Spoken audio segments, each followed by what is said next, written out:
bits and bones. If you're not following me on Instagram, Twitter, Patreon, so on and so forth, you probably didn't catch my rating system that I put up. I figured it was probably best to put it up here, although I'm not doing YouTube videos that are very in-depth or specific on what I'm reviewing anymore. I will still add the rating in the thumbnail or the description somewhere, in case you're wondering what the overall impression really ended up being.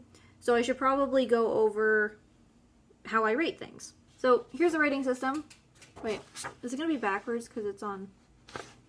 Oh god, I hope it's not backwards. Anyway, I'll just talk about it, and if it doesn't line up, I'm sorry. So at the very start, we're gonna have 0 stars. I hated it. It was terrible. I don't, like, just burn it. Like, I don't really believe in burning books, but I burn it.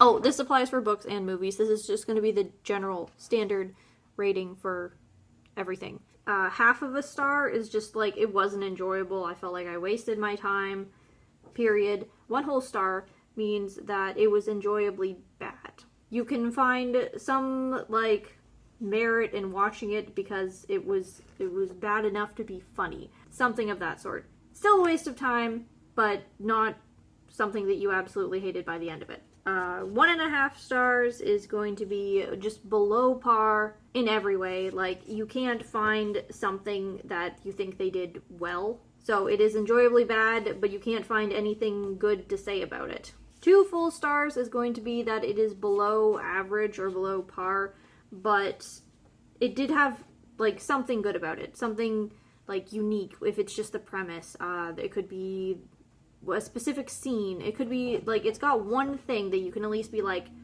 that was good. I liked that. 2.5 stars, complete middle ground, totally just mediocre, nothing notable. You didn't not like the experience, you just probably aren't going to remember it in about a month. 3 stars is that it was good.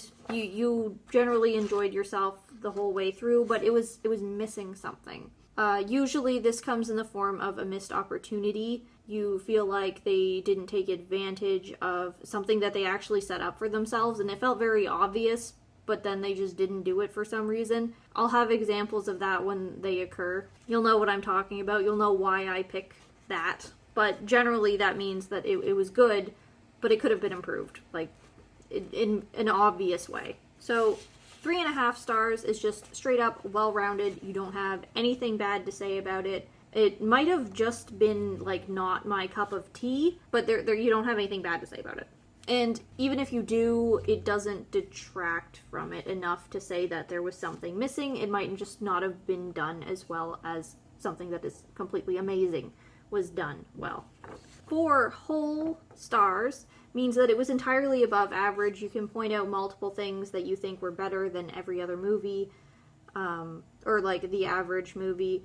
You can specifically point out things that it did better in its genre or its kind of movie than other ones of that same sort of ilk. 4.5 stars, just great. Literally, I probably can't come up with anything bad to say about it. And you'll find that the higher ends of the scale are a little less varied than the end ones, where I go from hating it to it being enjoyably bad.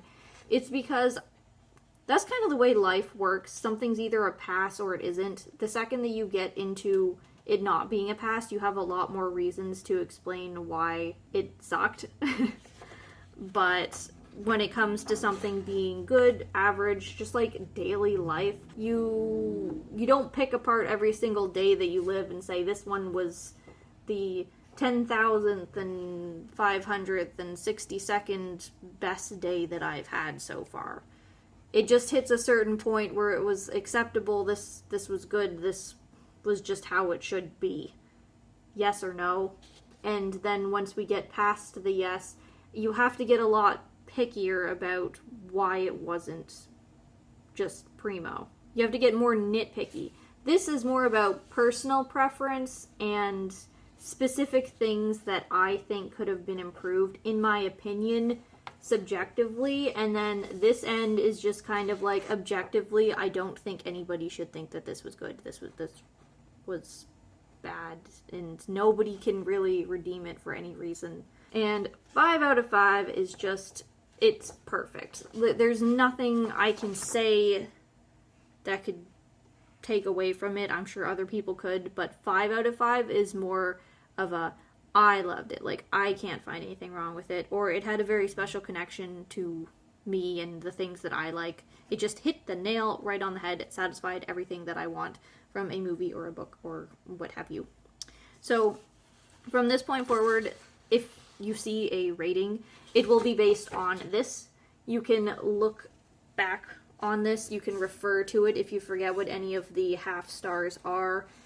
And I will leave a little link to wherever I end up posting it so you can reference back if you want to. So that was just a quick little explanation on my rating system and how it's going to be moving forward.